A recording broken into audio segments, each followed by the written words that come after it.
Good afternoon, one and all. On behalf of Gokhale Education Societies, Sir Dr. M.S. Gosavi College of Pharmaceutical Education and Research, Nashik, I, Mrs. Rashmi Mishal, extend a warm welcome to you all to Session 3 of Day 3 in the one-week International e-FDP ESTP on empowering pharmacy education, navigating regulations, global trends, and advancing outcome-based education and research under the aegis of IQAC. The speaker for this session is Honorable Dr. Vitthal Bandal, sir. It is my privilege to introduce this eminent personality to you all.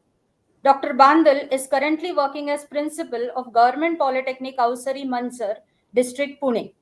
He has completed his graduation in 89 and post-graduation in 95 in electrical engineering from Government College of Engineering affiliated to Shivaji University, Kolhapur with distinction. He was a university topper in graduation, scoring 80.88% and is gold medalist of his university. He completed his doctoral studies from IIT Bombay in 2006 in just 2.5 years. He started his service as lecturer in electrical engineering in Government College of Engineering, Karat in 1992 and from there on promoted to the position of assistant professor in 1998. After PhD, joined as associate professor in electrical engineering at Government College of Engineering, Pune. Then he was also appointed as senior consultant and coordinator at National Cold Chain Resource Center, Pune, by the Ministry of Health, Government of India, New Delhi. And in 2016, he joined as associate professor at Government College of Engineering, Pune. He is also involved in administration work since 2006 in various positions like head of department, member of board of studies, expert member of AICT New Delhi and NBA New Delhi, also as principal of Government Polytechnic Karad and Pune. Currently, he is the principal at Government Polytechnic Awasari, Manchar in the district Pune. He has taught about 26 subjects in electrical engineering domain. He is the performance auditor of Government of India, New Delhi. Dr. Bandal is also the proud recipient of various national awards, of which National Technical Teachers Award 2022 from won Best Research Paper Award three times in 2003 from IIT Kharagpur, 2005 International Conference held at Canada and Hong Kong, and in 2007 at American Control Conference held at New York. He stood first in Maharashtra Public Service Commission MPSC examination held for the post of Assistant Engineer in the Public Works Department. He is also the recognized PG Guide for Pune and Shivaji University and PhD Guide for Pune and Amravati University.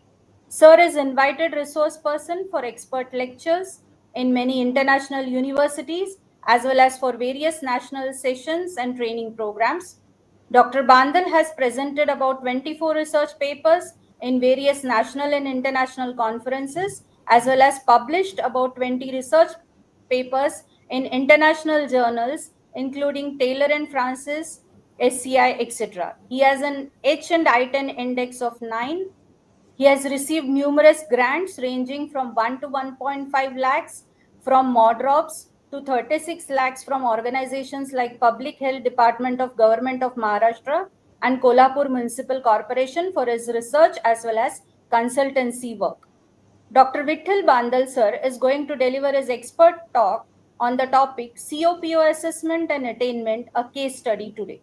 Welcome, sir. I now hand over the session to Dr. Bandal sir. Thank you. Thank you, ma'am. Thank you. Good afternoon, all. Thank you for your kind introduction. I'll be speaking about a case study which I have developed out of my experience. So I'll be talking about COPO assessment and attainment. We need to understand we as the FDP is the app for the outcome-based education. In the context of outcome-based education, course outcomes and program outcomes, its assessment and attainment is very, very important. So let us understand. What is the philosophy of it. So just we need to understand. I'll just take you through some basics of the presentation in the context of the. I will not speak on ESR, but I'll speak about this case study. So let us understand what is accreditation basically. Accreditation As you know, in our country, in India, accreditation is done by two different agencies. One under the umbrella of UGC, known as National Assessment and Accreditation Council. Another under the umbrella of AICT, which was till 2010. Now it has become independent body, which is National Board of Accreditation. So these are the two accrediting agencies in India. National Board of Accreditation basically does accreditation of programs of a professional institutions like engineering, pharmacy, architecture, and so on. So what is accreditation basically?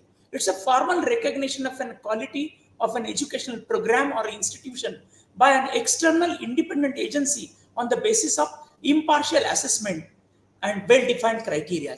So as you all know that the format for accreditation is very well defined. It has 10 criteria. Now recently it has been revised for both tier 1 as well as tier 2 undergraduate institutions, and it has become now 9 criteria format. One of the very important criteria is course outcome, its assessment, because see, in outcome based education we have outcome based curriculum, outcome based teaching learning, and outcome based assessment. So outcome based assessment, when we talk about this is basically related to the outcome based assessment. So the purpose of accreditation, what is the purpose of accreditation by accrediting agency?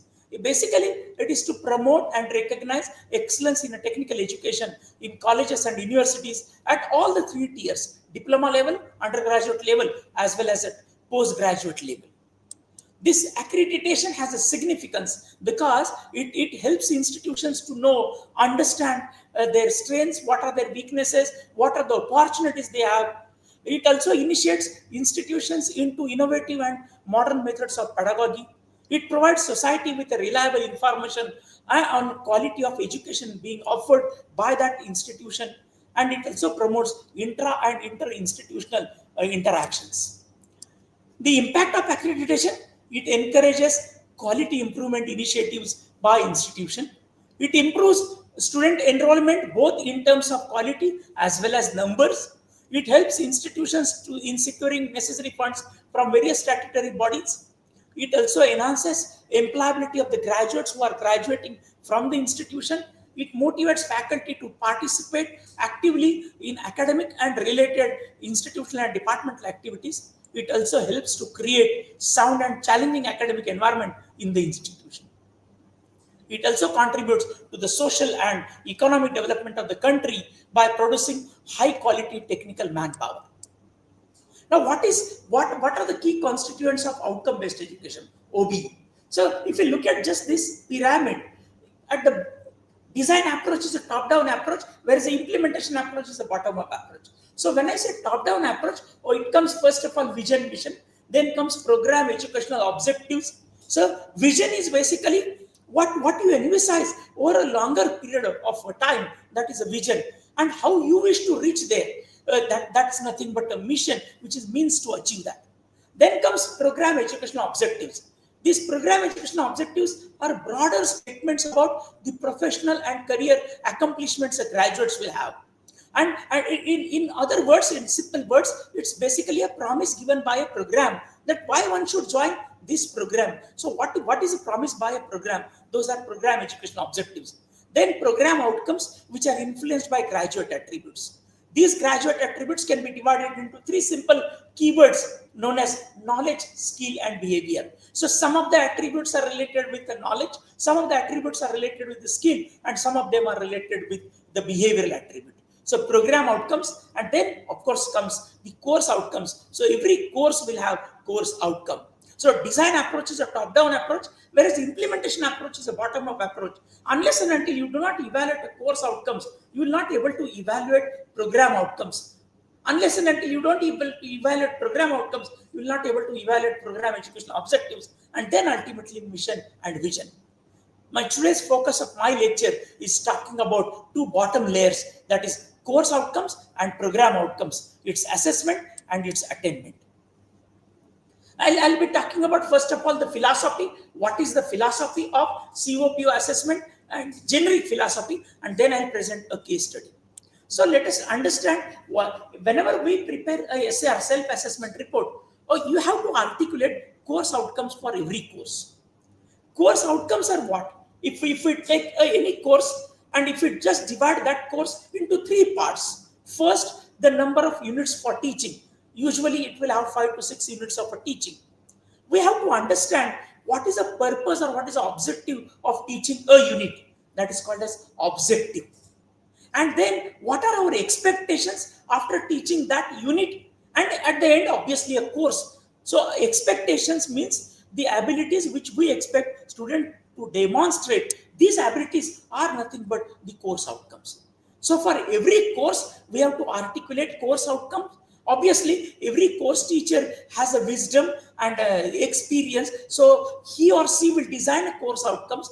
It has to be deliberated among the faculty members in the department so that someone else might able to add a value with his or her wisdom, and then you can finalize, articulate those. The course outcomes, once you articulate those course outcomes, then what you need, you need to map those course outcomes with the program outcomes. As I said, the program outcomes are variable in a nature, in a sense that for undergraduate program, 12 program outcomes are there. For diploma program, 7 program outcomes are there. So number of program outcomes are for postgraduate program, 5 program outcomes are there, and 2 can be added by a program based on what is the USP of a program. So when we say we are going to map a program outcomes with the course outcomes, we have to understand the essence of each course outcome, and we have to map based on the various labels. When we say label, it's basically a correlation matrix. We have to understand to what extent your course outcome gets mapped with a particular program outcome. For example, program outcome 1 is engineering knowledge. So if we take knowledge as a domain, then you have to understand, analyze your course outcome, and you have to see to what extent it gets mapped with your knowledge domain. If the mapping is more than 70%, I am talking about in the context of correlation. So if you think that correlation of the course outcome and the program outcome is more than 70%, or you can put number as 3, which is known as substantial. If you think the correlation, extent of correlation is between 50 to 70%, then you can put 2 as a moderate or a medium. And if you feel it is between 30 to 50, you can put 1. If it is less than 30, put a dash. Dash doesn't mean zero correlation. Dash means that correlation is below a threshold level. So that's what you have to do. This has to be done very judiciously, A. And B, one has to understand that every course will not get mapped with all program outcomes. It will get mapped with the relevant program outcomes. And a whole lot of courses for a curriculum or for a discipline will combinedly map all the program outcomes. So extent will be different from each course in the context of a mapping. One has to understand, one has to do it very judiciously, and has to be done for all the courses holistically. And that's what this C1011, 202, 302. This is a nomenclature. This 101 means first number always indicates year of study, and last 2 digits indicate serial number of the course which is appearing in a curriculum. That's how. So 202 means it's a second year course, 303 means it's a third year course, and so on and so forth. So you have to map all these. When you are doing this mapping, if you look at here, what you need to do, you need to average it out. What is average it out means just sum the numbers which you are putting there divided by the contributing COs. That will give you the mapping of a course, and that's what you have to put these numbers in this. Here this chart holistically speaks about the mapping, entire mapping of entire curriculum with all program outcomes of a course. Along with program outcome, there is a concept also called as a program specific outcome. What is program specific outcome? It is a USP of a program. It may happen that the institutions in and around your city, maybe 10 institutions might be offering the same program. But then what is a USP? What is the uniqueness of your program that all students should opt for your program? What is that uniqueness? So the program specific outcomes are BR program outcomes. Program outcomes are already given by Washington Accord, and they are influenced by graduate attributes. But program specific outcomes are basically beyond program outcomes. However, they will be evaluated along with program outcomes, but they speak about what is your uniqueness. Just to give one simple example, I was professor at College of Engineering, Pune. We have one lab in electrical engineering department, which was completely established by L&D. So what they used to do, whenever there used to be a new development in the area of protection, because they work in various areas, one of the area was switchgear and protection. So whatever new developments will happen in that area of switchgear and protection, they will bring it to our institution. They will train our faculty in that domain as well as the technical staff who are working in that domain. In turn, what we used to do, we used to have one unit in a course as emerging trades or emerging thrust areas. So we used to teach the student those concepts, those applications. We used to provide them hands-on on the equipments which have been provided by them. And in turn, what used to happen every year, at least 8 to 10 students, they will take from our institution, our program, and they will directly put them on the job. Because what induction training they are expected to do, we used to do on the back end. And so we were having win-win situation that our institute had a very excellent lab, state-of-art lab, wherein we used to have all new technologies, developed technologies in that area available for all the students. And those students who wish to work in such domain, they used to get an opportunity and they used to be put directly on job. So this is what is a PSO. So PSOs are nothing but what are uniqueness of your program. What is the uniqueness of your program which you feel empowers student to be a different among the graduates who are graduating during that period or during that year. That's what is the concept of PSO. Then when we talk about assessment and attainment, now we talked about how we are doing mapping and all. We have to understand now assessment part. So for assessment, we can use various tools for assessment. Obviously, we have to gather a data for assessing course outcomes. Now, these course outcomes, as I said, they are a part of program or the course, and therefore they will be evaluated with various activities like examination, tutorial, assignment, laboratory test. We may have project evaluation. We might have some internally developed assessment exams, project presentations, oral exams. So many tools. These are generic tools for covering the entire curriculum. For every course, what kind of tools you are going to use will vary from the course to course depending upon the nature of the course. So you have to identify right tools.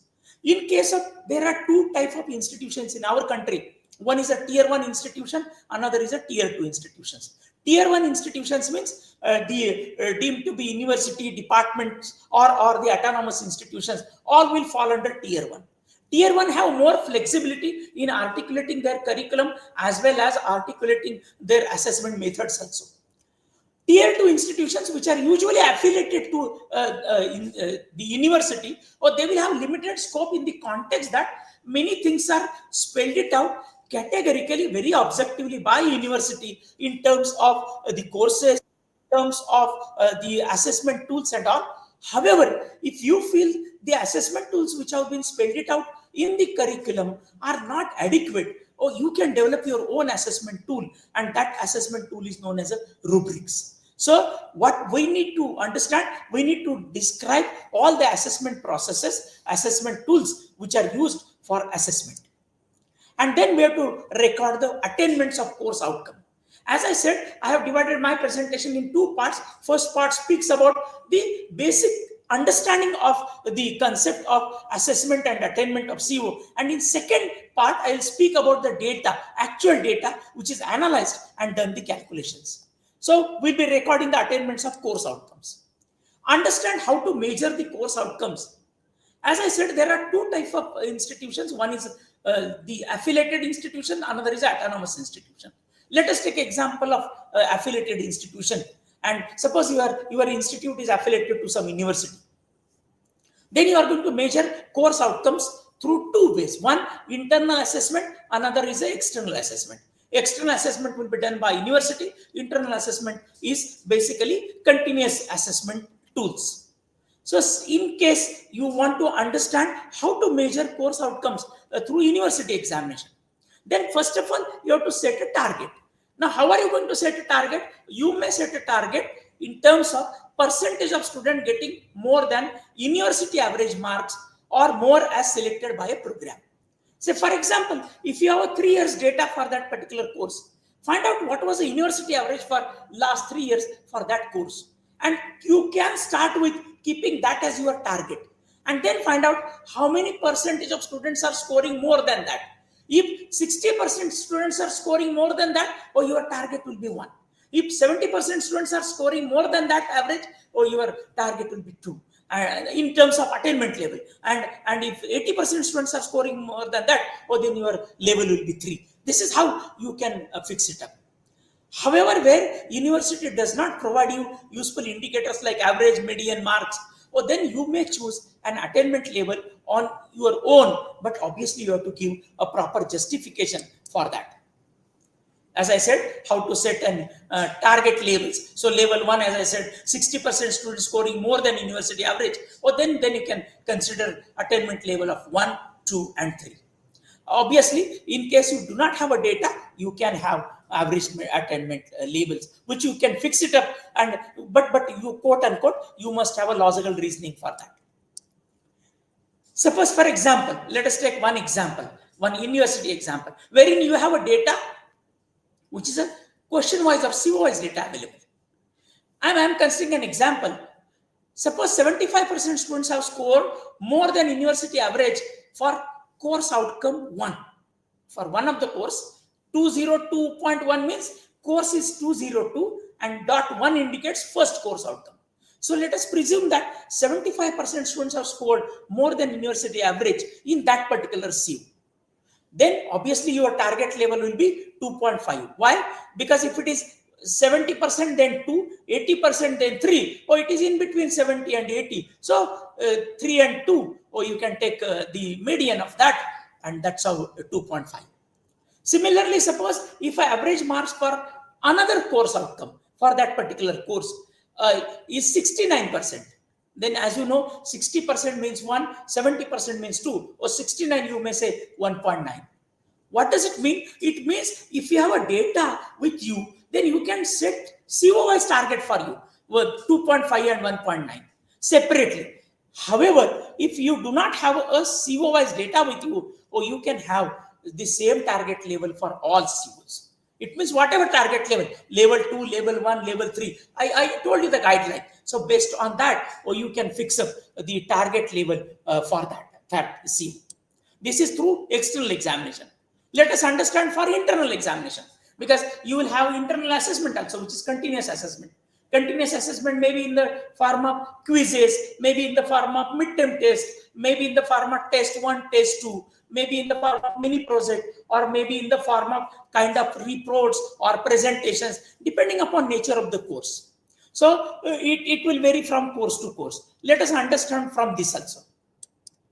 Let us say that we are having one midterm test, which is of 20 marks.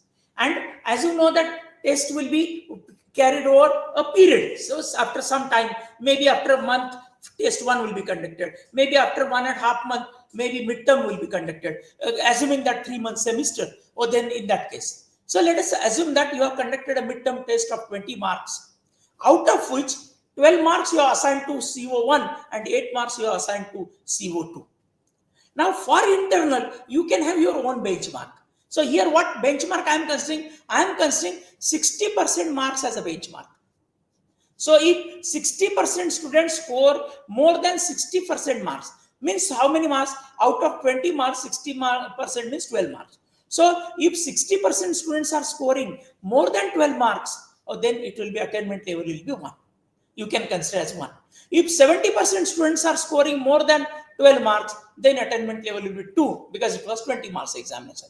And if 80% students are scoring more than 60%, then it will be attainment level will be 3. That's how you can fix up the attainment level. Now attainment is combined, because you have considered that. So attainment is measured in terms of actual percentage of student getting set percentage of marks. In case you achieve the target, whatever was your target, in case you achieve, then you are expected to set a higher target in a subsequent year. Unfortunately, in case you do not attain, then you have to understand, you have to do RCA, root cause analysis you have to do. And you have to find out what were the reasons of non-attainment, accordingly plan the action and then do the impact analysis. That will help you to understand what is the impact of various actions you have taken for earlier non-attainment of a particular CO. That's what you have to do. Now, attainment, obviously, course outcome attainment will be summary of both. It is for external and internal. Suppose let us assume that attainment through university examination is substantial. Let us say this is 3, and attainment through internal assessment is, let us say, 2. Now, if we assume weightage is, thumb rule is weightage is usually 80-20. But if you think that your internal examinations are very robust, or you can go for 60% also, 30% also. So internal you may have 30% to 40%, and external will be a 60%. It all depends on how robust is your internal assessment mechanism. But thumb rule is 80-20. That is 80% weightage will be given for external examination, 20% weightage will be given for your internal examination. So if you see here, 80% of 3 will be 2.4 and 20% of 2 will be 0.4. So what is your attainment set level? 2.8. Now, as I said here, weightage of 80% to university examination is only an example or indicative. You may decide based on what is your mechanism. If your internal examination mechanism is very robust, or you can go for higher percentage. That is also quite possible. Then comes program outcome assessment. See, course outcome, as I told you, course outcome design structure is a top-down, implementation is a bottom-up. So, first of all, course outcomes will be assessed. Then in turn, it will help you to assess program outcomes. Now, for program outcomes, again, 80-20. But what is 80? 80 will be directly coming from course outcome. And 20 will come, obviously, from the external stakeholders' responses. So, it is again 80-20. So, 80%, 20%. A direct will come from student performance, which is nothing but course outcome. And indirect will come from all kind of surveys. You will be capturing various data with the help of surveys, and those surveys will provide you data for analyzing for program outcome assessment. I'm just giving an example. So this is what is your COPO mapping and attainment matrix. Extended. See, earlier it was up to this. Now it has extended. Direct attainment, indirect attainment. 80-20. This will come from CO. This will come from surveys.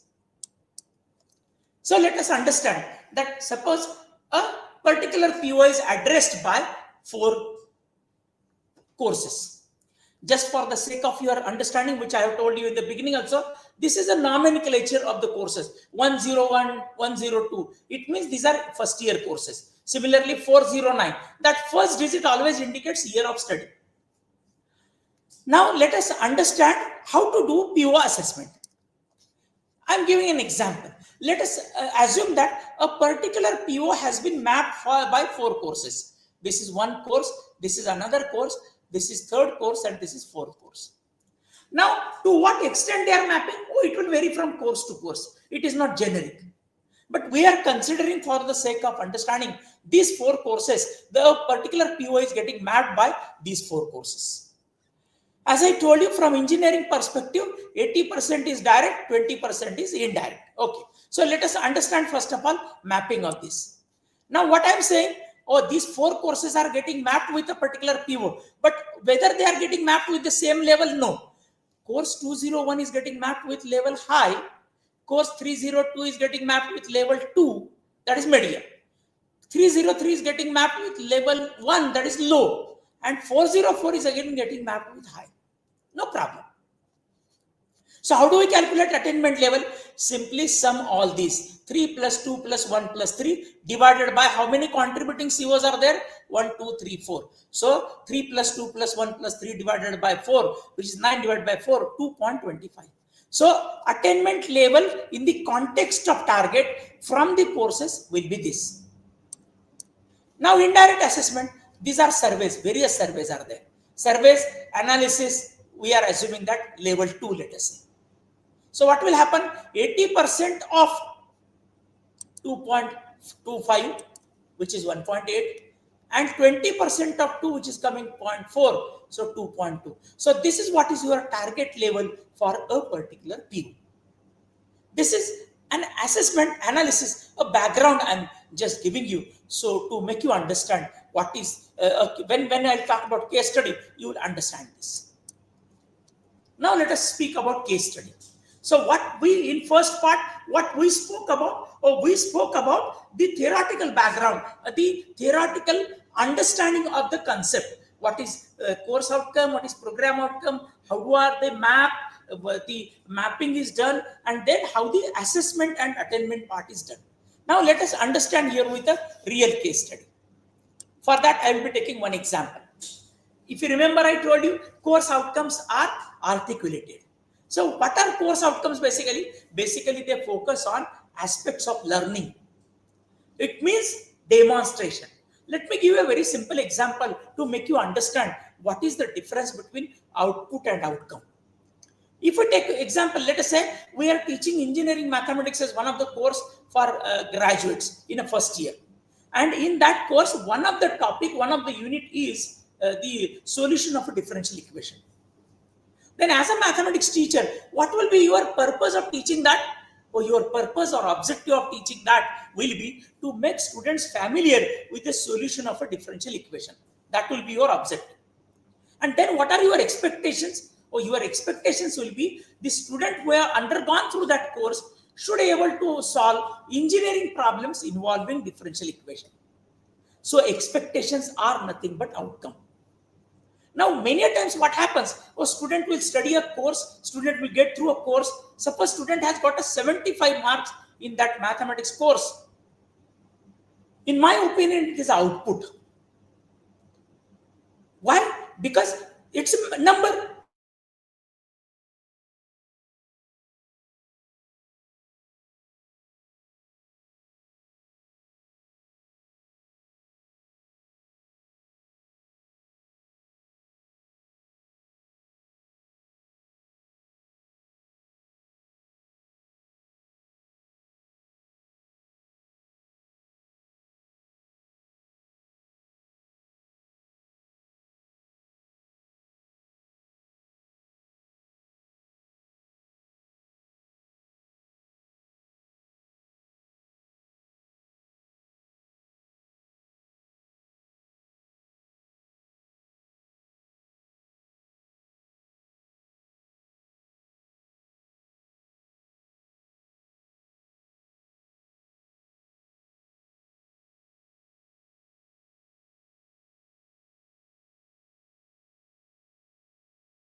Am I audible?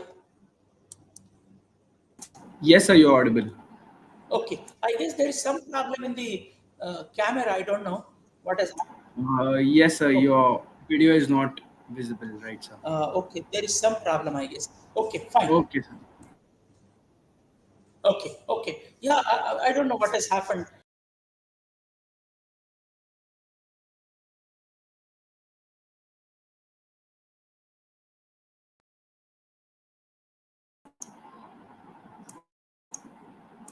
Sir, you're not audible right now.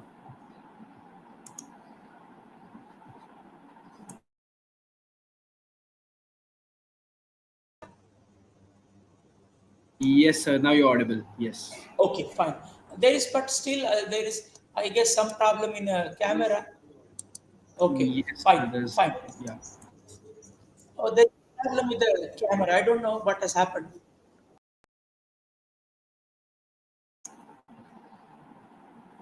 Uh, s- Sir, you are disconnected again.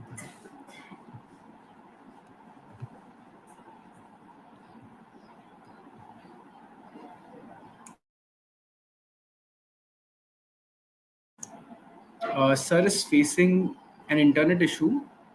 So let's just wait for 2 minutes. Extremely sorry for the inconvenience.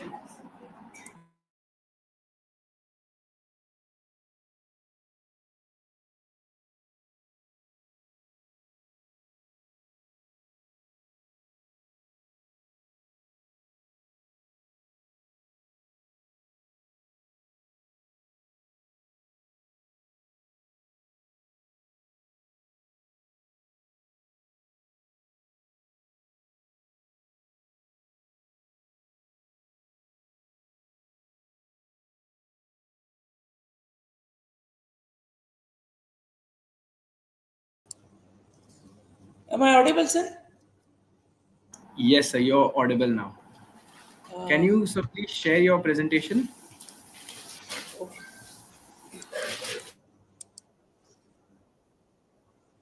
Yeah, I'm sharing. I hope it is Okay, sir. Yes. It is visible, sir. Yeah. okay. Okay, fine. I guess there is some problem with the camera. Hope you will understand it. I don't know, sir. Maybe there's some issue with the camera. It is not Okay. getting detected or connected because over here it was saying device is not connected. So maybe Okay. there is some issue. Yeah.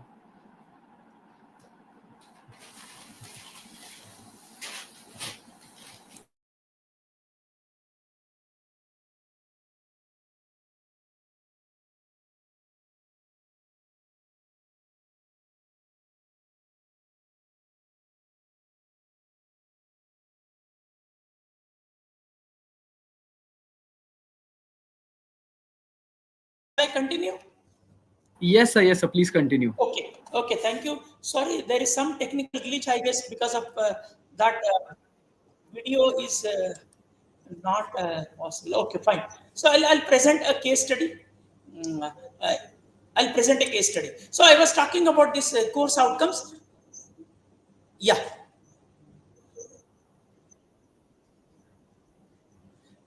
So it basically focuses on aspects of learning.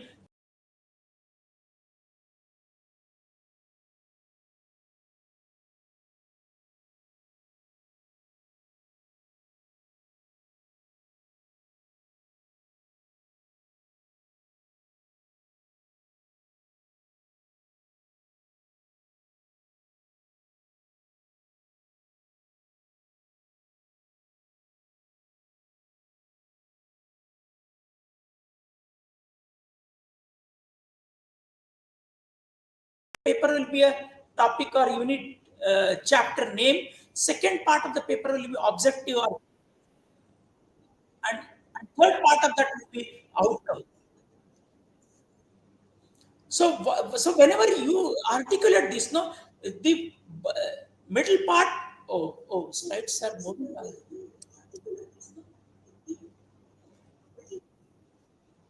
So basically, objective or purpose, and then next part is obviously outcome. Outcome means, as I told you, when we teach a course on mathematics, and then so solution of a differential equation.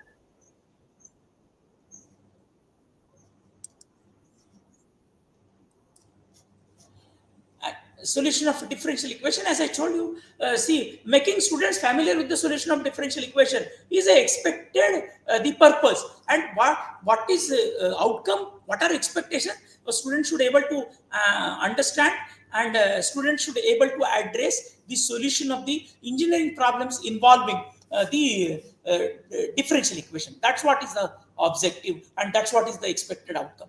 So I'm taking one course I don't know what has happened. The slide has shrink. But let me tell you what it is. Basically, it is very simple. You all know that Bloom's taxonomy. Bloom's taxonomy means there are 6 levels of learning in a cognitive domain: remembering, understanding, applying, analyzing, evaluating, and creating.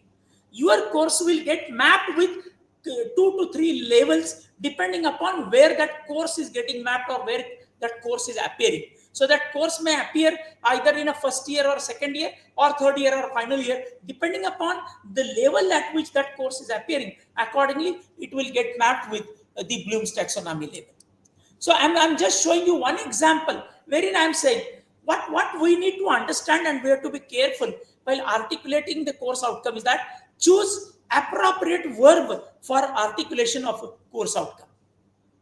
For example, here, don't worry about the contents of that, just understand the verbs. So I have said compute, calculate, apply, relate, and select. Now you may find, well, what is the difference between compute and calculate? Yes, there is a difference between compute and calculate. See, when we say compute, computation requires 2 things: understanding knowledge as well as a skill. Whereas calculate requires only a skill. It means that you have to just put the numbers in the formula and you will get the solution. But compute doesn't mean like that. Compute means you also need a knowledge along with the skill of solving that problem. And that's how these 2 verbs are different verbs. Then apply, then relate, and then select. So one very important thing while articulating the course outcome is that you have to choose proper verbs for articulation of a course outcome. And then, because see, if you articulate properly, then perhaps you will able to do its assessment properly and attainment part also properly. Now see here, I have on the right hand side, I have shown a mapping. Just to show you that never write r/u. See what you can do, you either write r or write u. Means what? Depending upon which level. If higher level is getting mapped, for example, remembering and understanding. So understanding is a higher level. If you are mapping higher level, you need not mention lower level. It is automatically embedded in the process of articulation. And that's what is expected to be done over here. Then, as I told you, mapping. Mapping is nothing but a correlation matrix. So here, how it is correlated. You can see here, this is very, very important. What number you put, you should be able to properly justify that number. Why am I putting 2? Why am I putting 3? If you remember, I told you, whenever the correlation is more than 70%, you can put 3. When the correlation is between 50 to 70, you can put 2. When correlation is between 30 to 50, you can put 1. And when it is less than 30%, you can put a dash. Dash doesn't mean zero correlation. There is no concept of zero correlation. Correlation will never, it's never a binary thing. It's always an analog thing. And so therefore, there is no concept of zero correlation. It only means that correlation is below threshold level. Dash means that correlations are, or the extent of correlation is below threshold level. And you can see here, you can add all these together, divided by number of contributing COs. That's what you will get. And here, what we are doing here, here we are doing averaging of that. That's all we are doing. These are obviously engineering graduate attributes. I'm just talking about those 12 graduate attributes. And this you can understand in this way that these 12 graduate attributes can be mapped into 3 baskets. These are basic 3 baskets. One is a knowledge basket, another is a skill basket, and third is a behavioral basket known as a KSB. PSO, I told you, they are beyond POs. They are specific to a particular program. That's what I gave you the example of College of Engineering Pune's one electrical engineering department lab. So we are having a state-of-art lab that our students have that X factor, which helps them in getting recruited or as well as placement, and also they are put directly on a job. So that is what is PSO. I have just given a couple of examples, and this is a flowchart which tells you that PSOs are different than POs. This is what I just wanted to highlight with the help of this slide. You can just see that this is different in that context. I have just given one example, couple of examples to make you understand. For example, College of Engineering Pune also has a COE, Center of Excellence in Embedded Systems. What does it mean? Our students are able to prototype and test modern electronic systems that perform analog and digital processing functions. It means that COEP has such a lab that these students, when they graduate, or they have that X factor, they have certain X additional thing which usually all other students who are graduating from different institutes may not have that. And that's why we say this is a USP of a program. As you, when you go to a market and if you want to buy some mobile phone in the range of 20-25,000, or you will find certain 4-5 mobile phones. However, every mobile phone will have a certain USP, and based on your requirement and based on that USP, or you will buy that mobile phone. Same is the case here. What is the USP of a program that makes your program or makes your graduate different than the other graduates? That is nothing but PSO, program specific outcomes. So these, now whenever you are doing a mapping of your, this is again a correlation basically. When you map your entire curriculum with all the POs, you will understand here certain POs are not addressed by your curriculum. In such case, you are expected to devise a mechanism to bridge these gaps by either having some add-on courses or having some add-on activities, like maybe conducting a workshop, maybe having an industrial visit or industrial tour. So you need to conduct various activities in order to map and bridge this gap in the context of the mapping. Just to make you understand that how curriculum gets mapped with your program outcomes, and if there are gaps, how to bridge those gaps. I'm just showing this slide to you. This is another way to identify the gaps, known as a prerequisite chart. A very simple mechanism. It's a simple matrix. If you look at the columns are nothing but semester 1, 2, 3, 4, 5, 6, 7, 8. I have considered undergraduate course, which is of 4 years duration. So you'll find here 8 semesters are there. And if you look at here, what are the rows? Rows are nothing but the courses. If you look at here, all these are courses which are appearing in each semester. Now you'll find interconnections here. What is the meaning of interconnection? The meaning of interconnection, for example, for this course, which is the electric circuit theory, engineering mathematics is a prerequisite for this. It means mathematics course becomes prerequisite for this course, or in other words, this course has this prerequisite. When you do this kind of a mapping, sometimes you may realize, for example, I realized here this course neither is prerequisite for any other course nor has any prerequisite. So sometimes it may happen that after analyzing this, you may come to know that some courses which have been included in a curriculum unfortunately doesn't have any prerequisite which is part of curriculum. Then you all of a sudden you cannot introduce a course without having some prerequisite. So to bridge this gap, what you may have to do, I'll give one example. Suppose I have a mobile communication as one of the course in my curriculum. And for understanding mobile communication, obviously, I need to understand analog communication and digital communication, which are prerequisites. But if they are not a part of curriculum, then I need to conduct a workshop of 2 weeks at least for the students during the semester break of the previous semester, during which that course is going to appear in the next subsequent semester. So I need to conduct a workshop with a 60-40, 60% hands-on, 40% theory, so that when I teach that course, all students will be on the same page and they will be able to understand that course. So there are two ways to understand, analyze our whole curriculum and find out the gaps. One is doing its mapping with program outcomes, and another is doing this prerequisite chart analysis. These two things will help you to identify the gaps and will also help you to have a better analysis as well as assessment and attainment of your course outcomes and program outcomes. Then we are talking about the COPO assessment. So in this context, if you look at here, you will find here, these are 4 attributes of academic process. One is planning, curriculum, delivery, that is teaching learning process, and assessment. You can see here. Your planning means course allotment.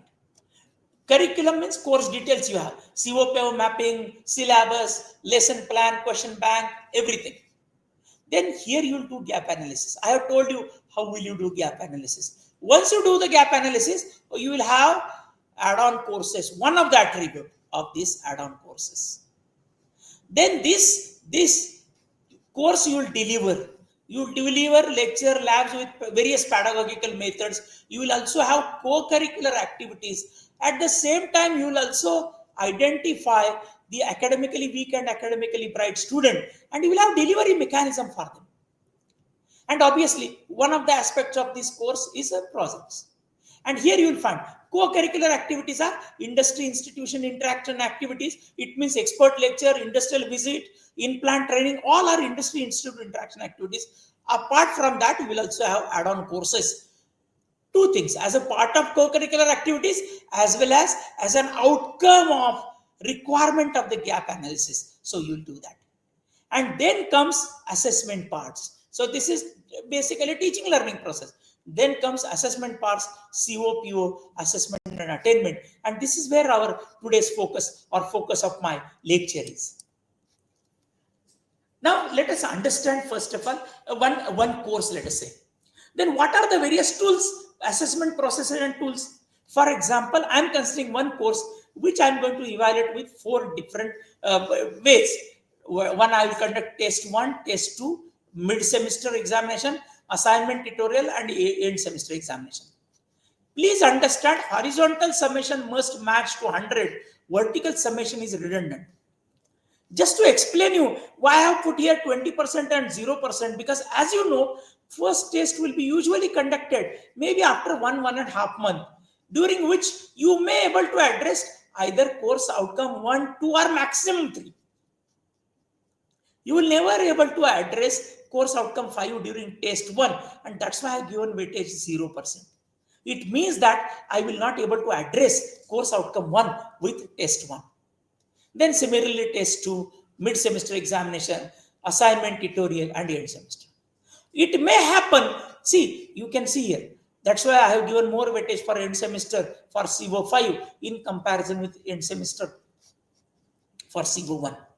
Another thing which you have to keep it in mind, that suppose in case you are an affiliated institute, then these things may be in your hand, but this may not be in your hand. Then what you need to do, you need to analyze your end semester examination paper and find out to what extent a particular CO is addressed. Suppose instead of 30% it has been addressed by 40%, or then use a scaling factor of 3/4 and just multiply each number by 3/4, your summation will be 100 only. This is how you need to understand. This is how you need to do analyze assessment processes and tools for course outcome. Once you do that, then you have, as I said, 70-30 you may consider, or 10%. See, 70% university examination, 20% internal test, 10% continuous assessment. So this is 80-20. And indirect assessment for course outcome is always course exit survey. On the last day of a course, you should take a feedback from the students that how they have understood the course by asking generically 4 or 5 questions. You can capture that. It is a holistic way to capture the course and in the pharma course exit. So this is 20% and this is 80%. This is what you need to understand. Then you can see here, based on that, you can see here, university result, as I do not have a CO wise marks, you can see here, as I do not have a CO wise mark, then obviously the numbers are common, same numbers are there. Whereas wherever I have a different assessment tools and methods, I have here weightage, different weightages, you can see here. Wherever I do not have different weightages, I will have a common assessment. And where I have different tools, because a test, internal test I am conducting and I am addressing different COs, I have different weightages over here. This is what is course outcome assessment. Then comes program outcome assessment. Program outcome assessment, obviously direct 80% will come through CO, indirect 20% will come through various surveys. You can see here. Program exit survey, alumni survey, employer survey, external examiner feedback, industrial visit evaluation rubrics. Rubrics is nothing but indirect assessment tool, wherein you do not have a direct assessment tool which will capture your holistically the data. In that case, you can use this rubrics. You can develop your own assessment tool that is known as a rubrics. Then guest lecture, workshop or expert lectures, parent feedback, or guest lecture, workshop, expert feedback. So you can have all kind of feedbacks over here, and you can capture that. So that 20% will come from here. Now, when assessing, there are two things. What we are doing a broad assessment, program outcome, and we are doing assessment.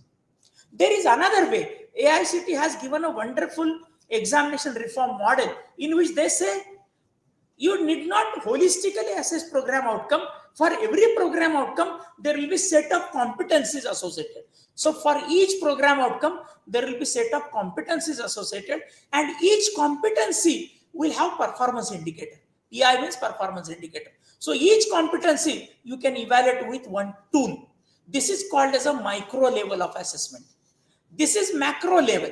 Program outcome you have, and you are having directly 80%, 20%. This is called as a macro level assessment, whereas this is micro level assessment. I'll just give one example. For example, for one program outcome, what will be the set of competencies? Let us understand one of the program outcome as design and development of solutions is one of the program outcome. One of the program outcome is design and development of solutions. So what are the set of competencies associated with this? Understand that. Design and development of solutions has these four set of competencies: ability to define. So these are different abilities: ability to generate, ability to select, and ability to advance. So define, generate, select, and advance. These are the four performance indicators.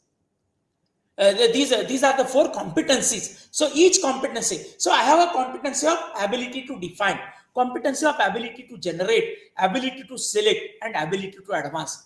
How to measure each ability? That will be done with the help of set of performance indicator.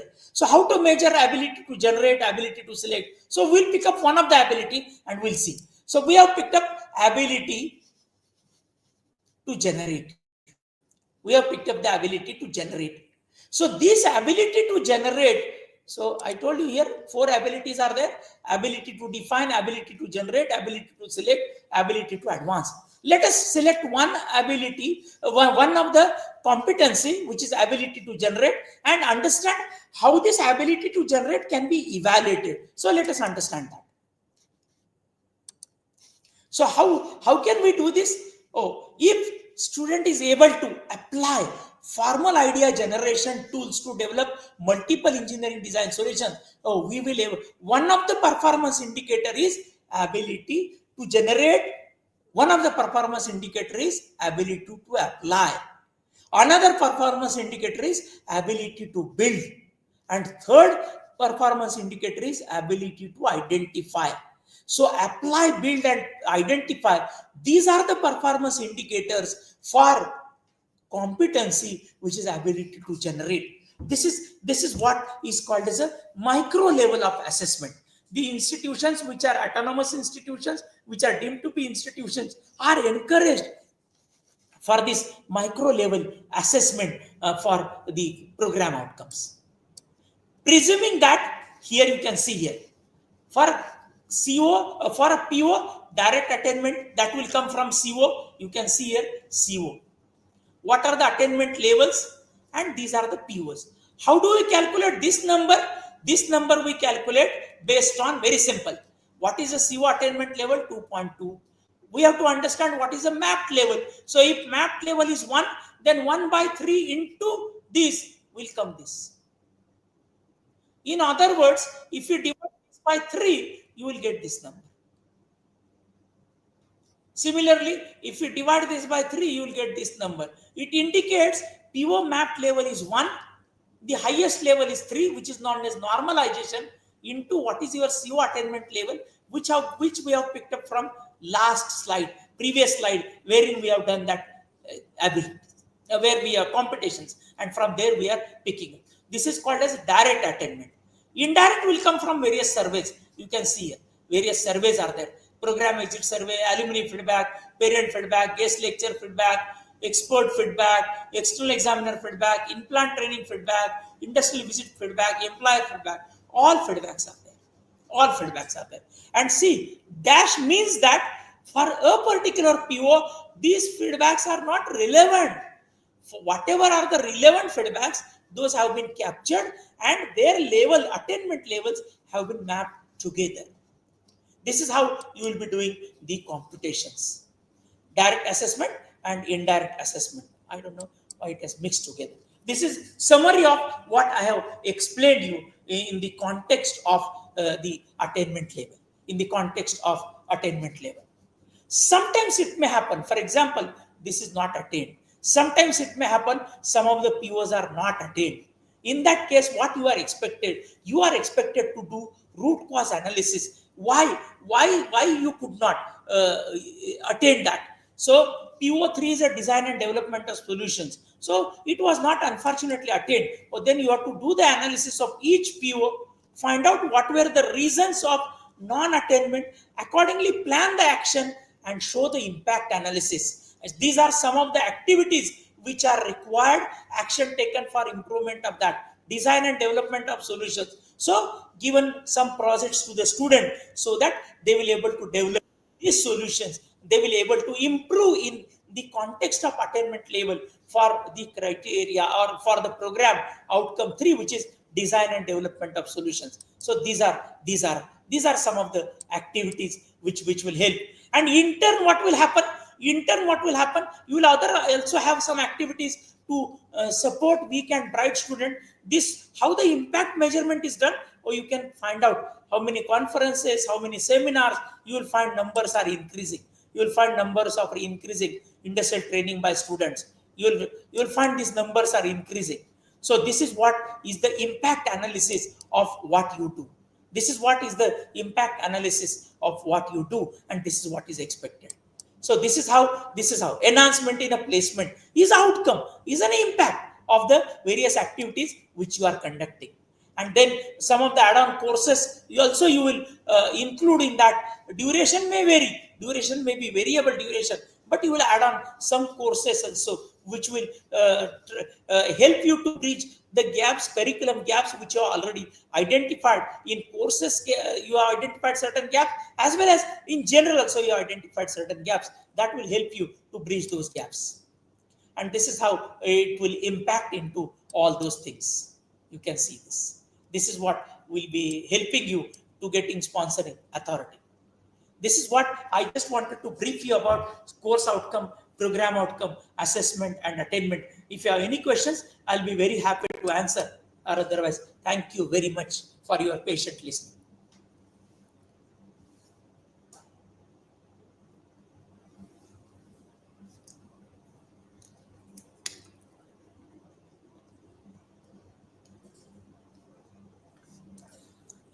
Sir, am I audible, sir?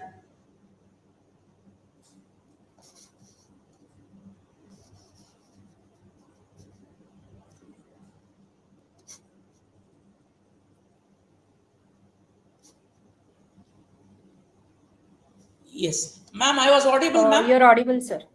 Okay, fine. Only unfortunately there was a problem. Yes, sir. It's okay, sir. It might be with the internet connection. Sir, I personally have one question. So while setting target for attainment level calculation for MSBT diploma programs, so should we consider the theory score index, which is always after a conclusion of the examination shared by MSBT as the target?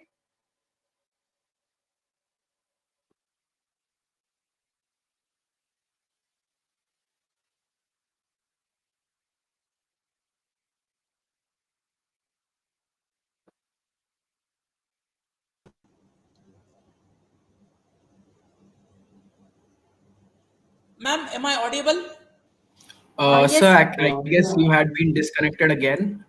Can you repeat what you just Now said? am I audible? Yes, yes, sir. You're audible now. Okay. yes.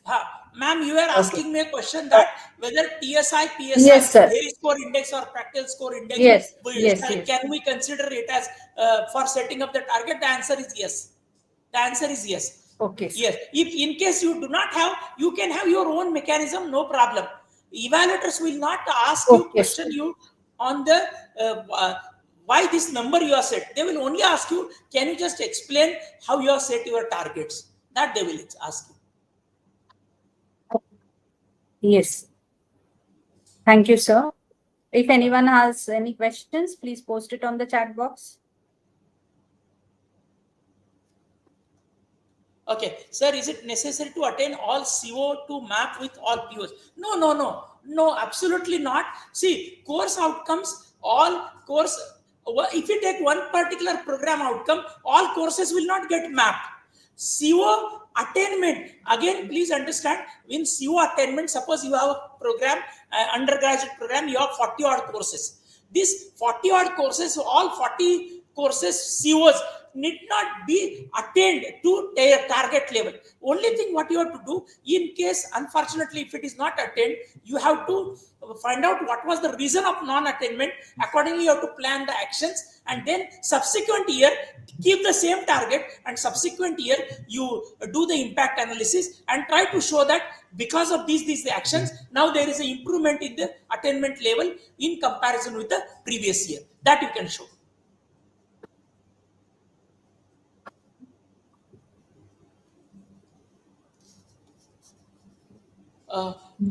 As POs are for the 4-year course, somewhere between 4-year POs will get mapped with some CO during. Yes. What I'm understanding from your question that obviously it will be assaulted. Is you have to take holistically your entire curriculum, and it will get mapped throughout your 4 years courses. So program outcome, for example, PO1 is engineering knowledge. This engineering knowledge will get mapped with all the relevant courses which are in the knowledge domain. This is how. So it may happen that they are spread over 3 years, they are spread over 4 years. That's not the restriction that they should be mapped only with first year or second year courses. It's not. PO or PSO. No. POs are different, PSOs are different. Please understand. See, program educational objective is a promise given by a program why one should take admission to a program. PSO is what is the uniqueness of your program, USP of your program. POs means program educational objectives. So if you join this program after 3 to 5 years, where you will be or what you will able to achieve, those are the promises. And PSO is a program specific outcome. Means in your program, what is the uniqueness? Uniqueness. Objective is different. PSOs are different. They are different. They are not same.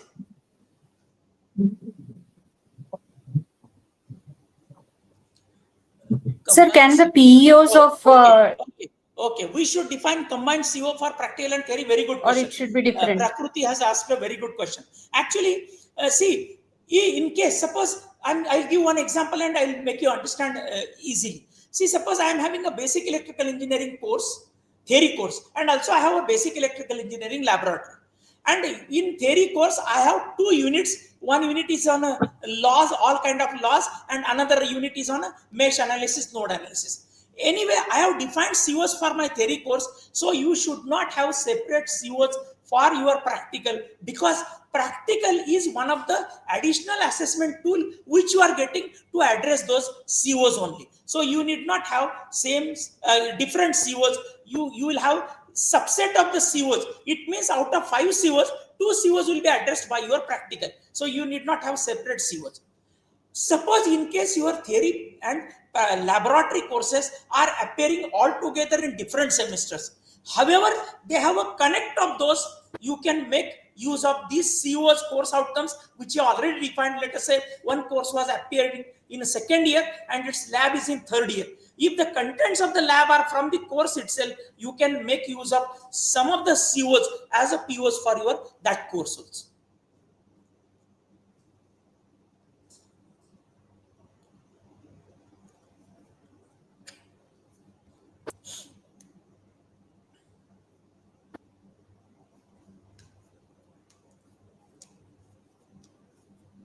That's all with the questions, sir. I think that's all with the questions. Yes. Yes. I extend my sincere thanks to our expert speaker of session 3 of the third day of our e-FDP e-STP, Dr. Vitthal Bandal, who spared time from his busiest schedule to grace this international program. Today, we had an opportunity to hear your thoughts, and this will surely enlighten our future path. Sir explained the key constituents of outcome-based education and the assessment tools which we can develop. Sir, you have explained the articulation of course outcomes with Bloom's taxonomy and COPO mapping assessment and attainment calculation in a very lucid manner. The case studies which you presented made us understand very easily all the aspects related to mapping and attainment. On behalf of Gokhale Education Societies, Sir Dr. M.S. Gosavi College of Pharmaceutical Education and Research, Nashik, sir, please accept the certificate of appreciation as a token of our gratitude for your valuable session in this e-FDP e-STP. Thank you very much. Thank you. It was pleasure meeting you all and interacting with you. Thank you very much. Thank you very much, sir. Thank you. Thank you.